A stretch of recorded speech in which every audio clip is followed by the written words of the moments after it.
Now more than ever, everyone just needs to, if you're a Christian, you just need to know God for yourself.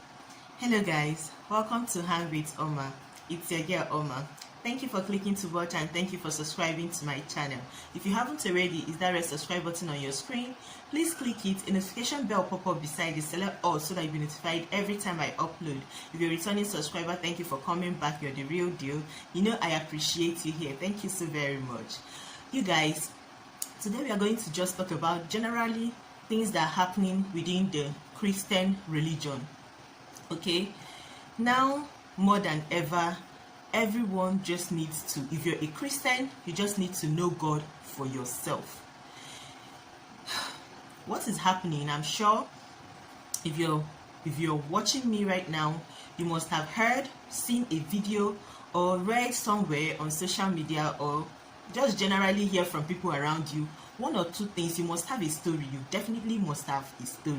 One or two things that are happening around the body of Christ that you would look at and you'd be like,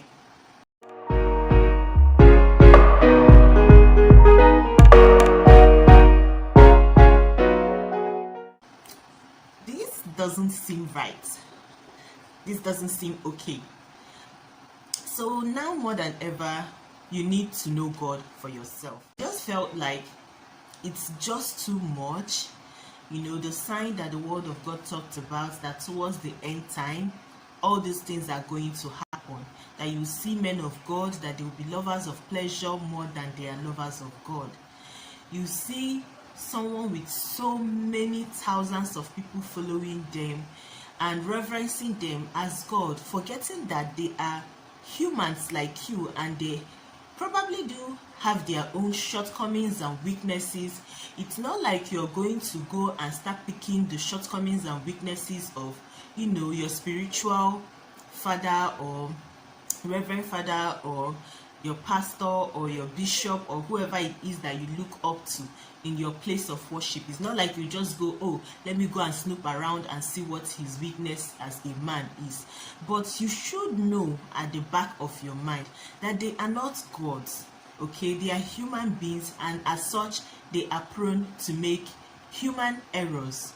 They are not perfect. The grace of God is going to always be with them as long as they keep going to God to renew their faith, to seek his face, you know, ask for grace to be able to stay focused and consistent in growing spiritually in order to lead the multitudes of people that are depending on them for spiritual guidance. But just know that they are also human and they also fall short of the glory of God, okay? Jesus Christ is not lying when his word said, for all have sinned and fallen short of the glory of God. I know a few people will be surprised that I'm sitting down and I'm talking about this, because usually, even though I share my faith here on my channel, I usually don't toe the line of preaching, and I don't want it to come across like I'm trying to preach, but this is an information that I feel that if I do not share, that my heart will keep being heavy. Since sharing most of the time helps me feel a lot better, especially something that is sitting heavily in my heart and I feel like people need to hear it. I don't care if it is just one person that heard me. Your pastor, your reverend father, they are not gods. They are human beings like you. It is time you strive to know God for yourself, so that when you come across things, you know, things that, you know, you have to raise an eyebrow for. I read this passage of the Bible, I hear what this man of God is saying, but I think that I have a reservation about this interpretation of the passage of the Bible. You sit down and you think through it for yourself.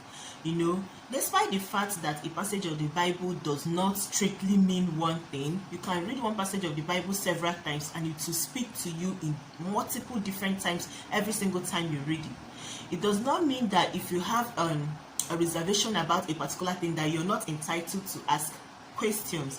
I do not want to, you know, stretch or say too much in this video. I just want you to know that you as a person, you are a temple of God. You are the temple of the living God, the Most High God, okay? And it's not just when someone, you know, goes to commit suicide or do terrible things to themselves that you're defiling the temple of God. You defile the temple of God when you allow someone else to manipulate you into being in positions that will hurt you, okay? Because God created you in his own image, and then he made you his temple. See, in the olden days, if you read passages of the Bible when God gives commandments how the children of God are going to raise altars or build temples for him, you see the quantities, tons of fancy cedar wood, different types of fancy grown wood, not the regular one you see every here and there. You see different types of ornaments, bronze, gold, different types they use to decorate the house of God. Specifications of how it is supposed to be built, to detail both the size of the window, the doors, the frame, the height, specified to the last T. And now God just said, all this wonderful temple that has been built for me, they are amazing, they are great, but you currently, the way you are, with your beautiful eyes, your nose, your lips, your height, your straight legs, everything about you, you are currently my temple. And then you allow someone else to manipulate you, as sometimes that you will be in very terrible situations that you're supposed to save yourself, save the temple of the Most High God. You decide to let someone else keep you in situations that are going to put you in danger, and they will tell you, where do you have to go?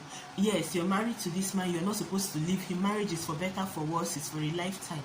And you see someone abusing the temple of the Most High, either verbally, physically, or otherwise. You guys, at this point, I just have to apologize real quick. It's beginning to rain, so just in case you're hearing the sound, I'm sorry. I hope you can still hear me properly. So don't allow someone to should I say manipulate you into treating the temple of God in ways that it is not supposed to be treated. You know, I don't want to use the word defile, but yeah, I think defile is a proper word. Don't let someone manipulate you into defiling the temple of God. It is time you know God for you. Don't be afraid to ask questions of things that you are not sure of. If your man of God, your pastor, your reverend cannot answer questions of your doubt, they want you to blindly believe or follow their teachings without you asking questions when you're in doubt or when you do not understand, then does that not tell you that that person is not teaching you the word of God? They are just spoon feeding you what they believe, and they want you to believe that also. Okay? So yeah, this is just me encouraging us. If you're a Christian, it is time, not just for you, know God for yourself and for your children, because you're the priest that they see. Whether you're their father or you're their mother, you're the priest that they see, and you're the one that have the role, the obligation to protect them. The first person that has the obligation to protect them. Before you start calling my brother or their uncle or my parents, that's their grandparent, before you start calling every other person, holding the government responsible, the police, on every other person, primarily, first hand, it's you. So yeah, just to encourage us, especially women, the case of the pastor that openly threatened to kill his wife on camera and say that if he does not follow through, that you should know that he is fake.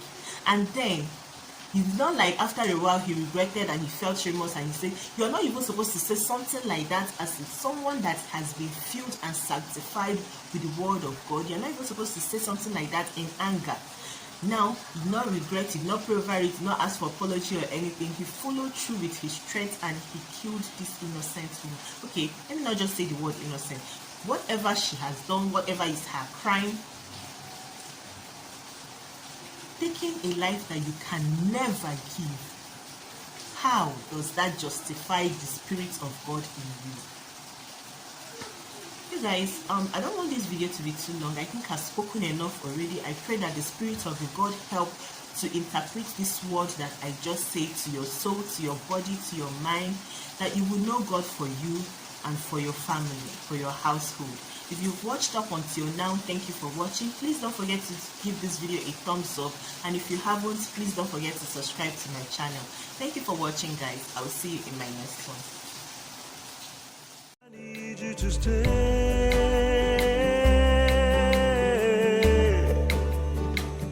I need you to stay.